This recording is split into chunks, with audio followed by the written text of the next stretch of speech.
السلام عليكم ورحمة الله وبركاته. تعالى يا حبايبي كده شوفوا ان شاء الله يعني ايه هنعمل صلصة.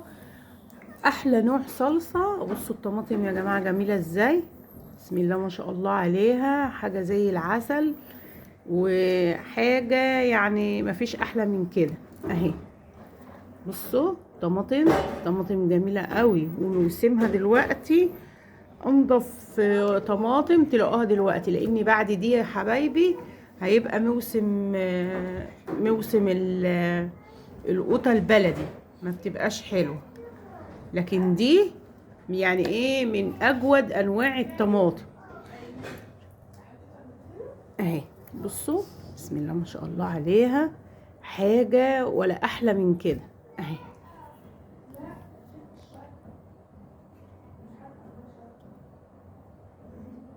اهي يا حبايبي، طبعا كده انضف العروق بتاعتها دي، العنق ده كده اقمعها وارجع لكم بقى نشوف هنعملها صلصة ازاي. يعني هنعملها زي شبه مسبكة كده، يعني ايه تطلعي الكيس تستعمليه بسرعة اهي. شوفوا البرنيكة من تحت زي فوق، بسم الله ما شاء الله عليها، نضيفة جدا اهي. لان دي انا جمعاها بايدي، يعني واحدة من واحدة، بسم الله ما شاء الله عليها. طبعا انا كنت وريكم الفيديو ساعة ما كنا بجيب منها كده وكده، فايه ما كانش التليفون معايا بصراحة وانا بجمع، فقلت مش اشكال اوريها لكم بقى وهي بتتعمل صلصة كده ان شاء الله. ارجع لكم بقى واحنا بنعملها بنولع عليها اهي يا حبايبي. كده ولعنا عليها اهي في الحلة الكبيرة، طبعا تقرب تستوي كده، وهوريها لكم برضو قبل ما بنقلبها بنعمل ايه اهي. هنمشي خطوة خطوة كده مع بعض اهي يا حبايبي. شوفوا دي بقيتها بسم الله ما شاء الله عليها. بصوا القوطة عاملة ازاي، تفاح امريكاني، مش طماطم، لا دي الله اكبر عليها، زرع نضيف جدا، لان ده احنا بنسرد احلى حاجة لنا من القوطة اللي احنا كنت بجمع فيها قدامكم، وكان الزرع قدامكم جميل جدا في الفيديو على اليوتيوب بتاع الجميع، لو انتوا عايزين تتفرجوا عليه بتاع جميع الطماطم وكده.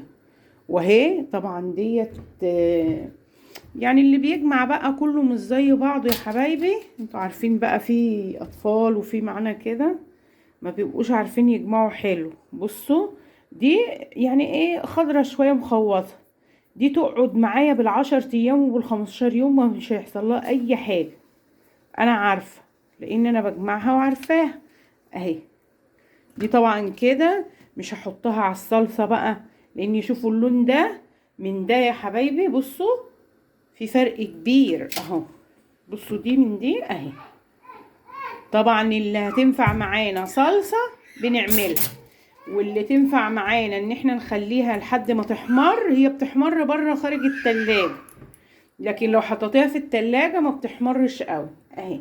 والتانية متولع عليها اهي، اهي الحلة الكبيرة اهي متولع عليها. طبعا دي تهبط شوية كده يعني في السليق وكده حبايبي، اروح حاطة المصفى كده معايا، اغسلها كويس برضو تاني واروح حطاها هنا.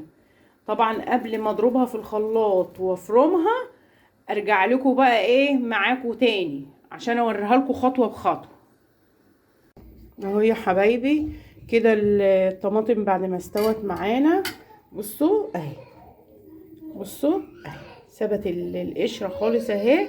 طبعا ديت كده يدل ان هي استوت، طبعا كانت قد كده يدل ان هي كده استوت.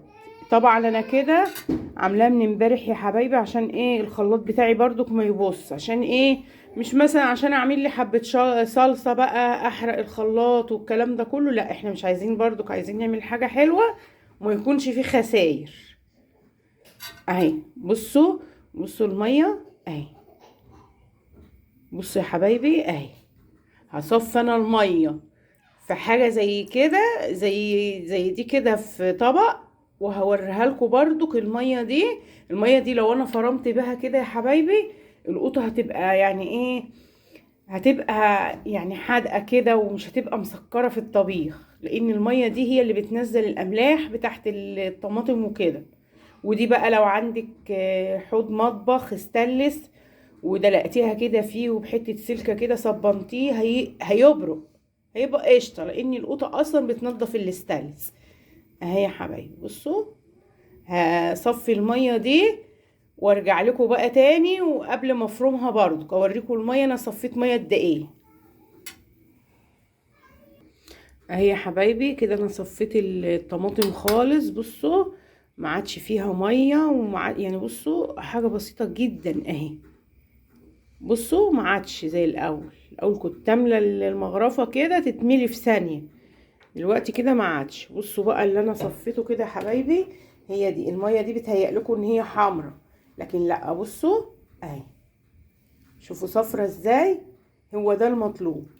طبعا اعمل اصفي كده واضرب في الخلاط. طبعا الصلصه بتاعتي بصوا اهي بردت خالص، لاني انا عاملاها من امبارح. بصوا ايديا اهي عاملاها من امبارح، عشان دي لو انا صفيتها سخنه طبعا الخلاط بتاعي هيتحرق، وانا مش عايزه حاجه زي كده، لاني برضك اعمل حاجتي حلوه، وبرضك الاله اللي في ايدي ما تبص مني، لان هتبوظ يبقى انا كده خسرت، مش هعرف اعمل تاني.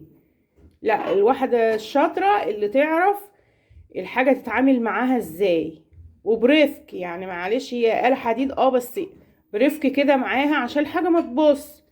ودي المية اهي بصوا اهي. طبعا اضرب الطماطم دي دي هتدلق في الحوض يا حبايبي، في الحوض المطبخ وكده الاستانلس اهي. دي المية دي هتدلق في الحوض بتاع الحلة الاستانلس، بتخليه نضيف وزي القشطة اهو. والست المصرية اصلا طول ما ايديها في الحاجة بتبقى نظيفة، بتبقى شاطرة اهو. دي هتتدلق، هنفرم الطماطم واصفيها واكيسها، وارجع لكم بقى تاني لما احطها في الاكياس. اهي يا حبايبي كده الطماطم بتاعتنا خلصت، صفيتها وكيستها. وطبعا كل واحد حسب الحجم اللي هو عايزه، يعني عايز الكيس كبير ماشي، عايز الكيس صغير ماشي، مفيش اي مشكلة في التعبئة اهو. التعبئة دي يعني ايه، بصوا دي صغيرة اهي، بصوا ده كبير، ده طبعا ايه اللي يكون محشي حاجة، يعني حاجة بتحب الصلصة اكتر، كشري، اي حاجة، يعني الحاجة اللي هي كده. انا عبيت اكياس صغيرة صراحة واكياس كبيرة، والأكياس الصغيرة حطيتها في الفريزر على طول، اللي هي ايه الحجم اللي زي ده كده اهي. طبعا الطماطم دي يا حبايبي من عندنا من قلب الارض رخرة. شوفوا بنقي الحبايه اللي عامله ازاي، يعني ست البيت اللي تيجي تشتري الطماطم عشان تعملها صلصة بالذات في الايام الساقعة دي لازم تشتريها حمرة جدا اهي. شوفوا الحبايه الصفراء اهي، حبيت اوريكم دي من دي، بصوا دي، بصوا دي من دي يا حبايبي، بصوا اهي. انت بقى ست البيت الشاطره تجيب الحبايه النظيفه الحمراء البيتو، لان البلدي مش هترمي معاها كميه اهو يا حبايبي. كده الفيديو بتاعنا يكون انتهى. طبعا يا حبايبي مش هقول لكم بقى اعملوا لايك والكلام ده كله، بس يعني بترجاكم في حاجه بس بسيطه. طبعا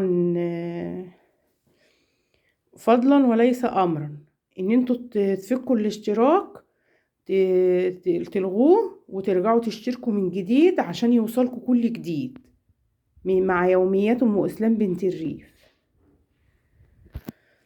والسلام عليكم ورحمة الله وبركاته يا احلى متابعين في كل مكان.